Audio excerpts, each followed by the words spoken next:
Okay, first I'm generally confused because it's like 9:30 my time and SummerSlam is done. I'm used to going to like the very, very end and being this massively overdone show, and wasn't.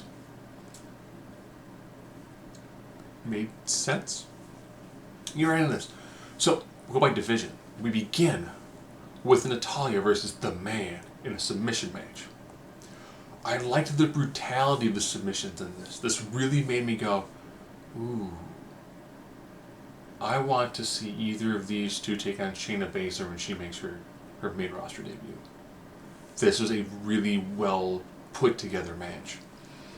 I loved the visual of seeing Becky Lynch in the turnbuckle in a sharpshooter.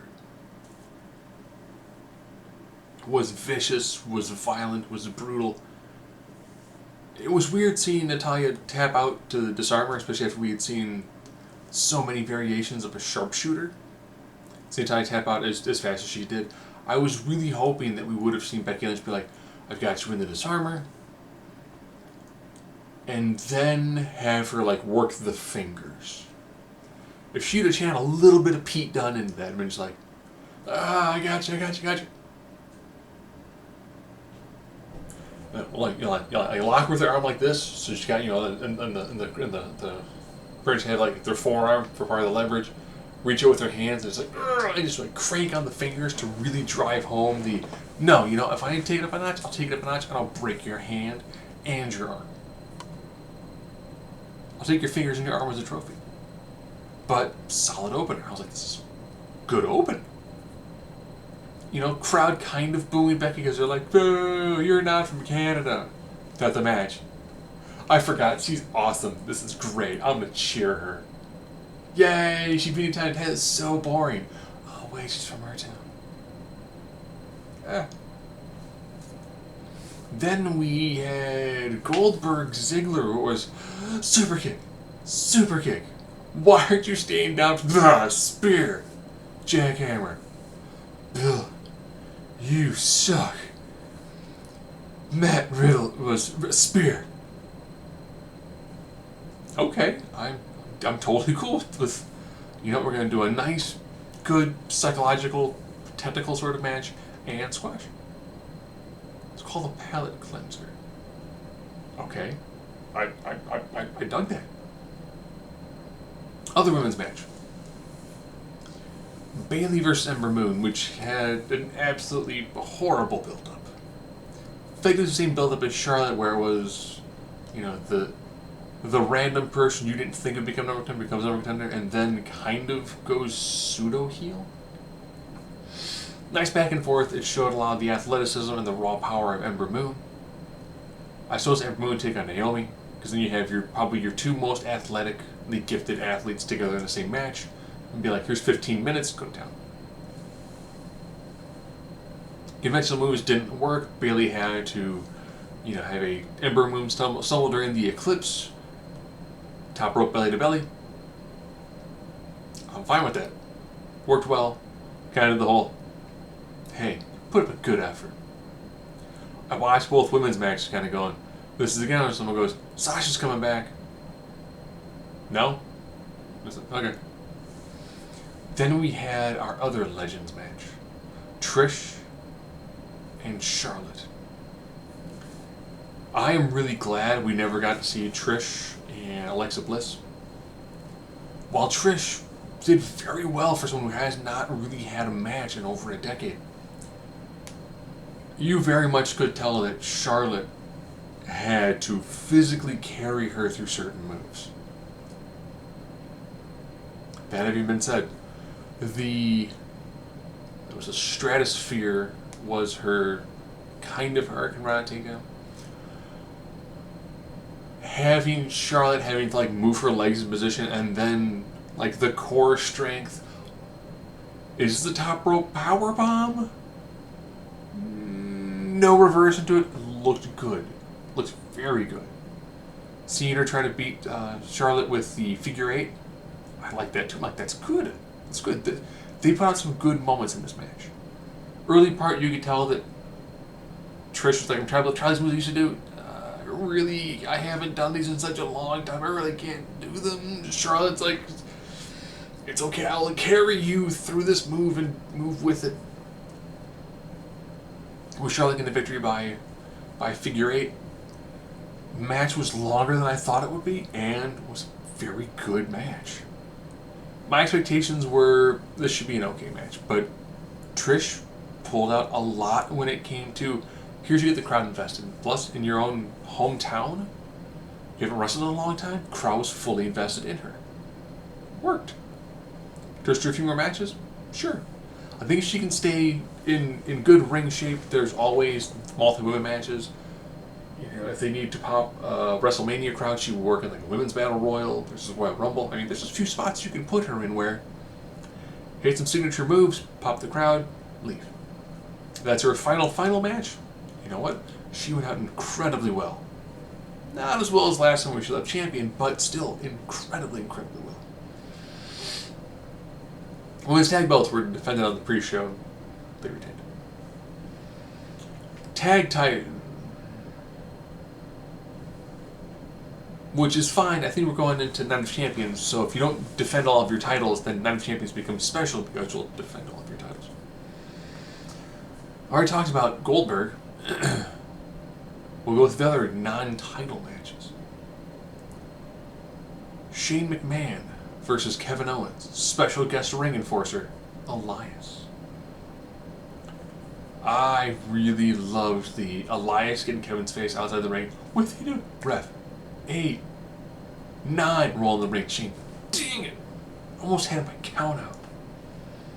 Just the right amount of interference to make it seem like they're going to screw over Kevin Owens, which still surprised you had 3 Canadians. I was expecting a screw job. Would this be the match?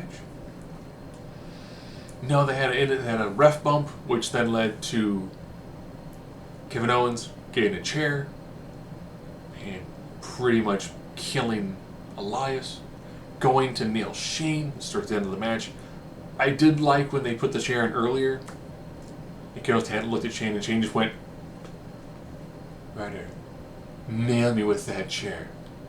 Fulfill your destinies. Nail me with the chair. I was like, that's good. Oh, haven't seen that since it was Embrace the Hate John Cena versus Bray Wyatt. Where he's like, hit me with the chair, John. Hit me with the chair. Fulfill your destiny.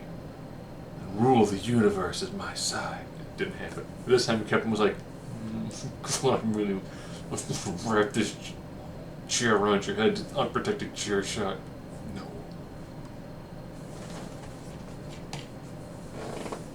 But you know what? Worked out incredibly well, and my screen just went dark for some reason. Don't know why. Okay, still recording, fine. And, you know, ref rolls in, Kevin's like, here's the chair. Ref turns up, put the chair away, he looks at Shane. I like how Shane puts his hand down there, because he knows he's going to get kicked, and he was like, whoomph! You will sing soprano for a week. Shane, like, oh, yeah. Stunner. 3. Good. Everything happened in a very expected fashion. Finn Balor versus The Fiend. I really want to see what The Fiend's entrance is going to be. So they killed all the lights, and then in Stephen King It style font, let him in. And then they remixed Broken Out in Love. And it's amazing. Comes out, Fiend mask with a hood on, and a lantern. It's a Bray Wyatt's decapitated head with the mouth all agape like someone grabbed it. Ugh. And the crowd was just like, yowie, wowie. Trying to clap, but you can't get yourself up in the air. It's like, yowie, wowie. Yowie, wowie. And that's what hit me. I might buy a ticket for Survivor Series if I know The Fiend has a match. That'd just be awesome to see happen. Got in the ring, wrestled a very much Bray Wyatt style, but just a little bit more. I think just the mask and the mannerisms when he's beating down Finn, he stops, and he puts the gloves to his head and just kind of shakes for a minute like he's trying to fight off the influence of the Fiend. But the Fiend is so powerful it doesn't happen, which then allows Finn to get in some offense. Finn goes through the coup de grace. Bray was out of the way. I'll be honest, seeing Bray in like a tank top with all of his tattoos, and you tell he's got really fantastic shape, just super impressive. Oh, using the mandible claw as a finisher? Yes. Yes, 1,000 times yes. The big complaint most have when it's like Finn Balor and the Demon is just Finn Balor with maybe an extra move here and there. Mannerisms haven't changed that much. Fiend versus old school Bray Wyatt, a lot of changes in moveset, changes in mannerisms. There's enough character tweaks to make it's a separate character, which, brilliant. Fiend got the victory, super happy. When that was done, I was like, what match is left? Oh, it's Seth versus Brock. Good luck following that. Crowd's chanting, that was awesome when it was done. I was like, that. I don't know who on creative works on that, but they should be given like 3 or 4 other pet projects to work on. That was absolutely epic. So epic. Now we're on to the men's titles. Nightwing inspired Ricochet came down. Take on AJ Styles. Man, that numbers game. I like how AJ worked a submission style. The bizarre focus of tonight was submissions. We saw a different sort of submissions thrown in the Ember Moon match. We saw a different sort of submissions thrown in with the Trish Stratus match. This one had submissions in it too, but you know, when you're working the leg, throwing in a calf crusher, making Ricochet have to do one-legged springboard moves, trying to do one-legged standing shooting star presses. Brilliant, liked the limb work. But at the end of the day, it's Anderson and Gallows on the outside. Distract them just long enough. Went for what looked like a cannonball. Got kind of caught into a Styles clash. Brilliant way to end that match. He gets up, Ricochet's like, I'm not done. And he's just like, Anderson Gallows kill him. Magic killer. You know? He looked valiant in defeat, which is fantastic for a babyface. It's like they learned that from last night with Candice LeRae and Io Shirai. Or Hio Shirai. She's a heel now. I like that, sounds good. Kofi, Orton. Standard Orton slow burn match. This is Orton wrestling at his style. Just like half speed. But it works. Because he's like, slam, kick, punch. It seems like if you were actually in a fight and someone were to kick you in the face and punch you in the head, you're not like, punch, get right up. It's like, punch, fall, kind of stagger, because you're getting the crap beat out of you. I like the Kofi babyface comebacks, but always getting stuffed because Orton has that great I stuff your babyface comeback style of moveset, just like Baron Corbin. Seeing Kofi start making a comeback off the top rope, eat a beautiful look mom no hands RKO.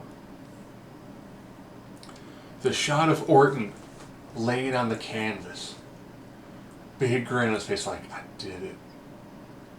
I am getting this. Kofi's rolling away. I'm going to get to Kofi roll outside the ring. Right in front of his family. I'm going to get right in the face of his kids. That's right. I'm taking this title from your dad. Nothing you can do about it. The clock is striking midnight. This fairy tale's over. Kofi, don't talk to my kids like that. Ref, 10.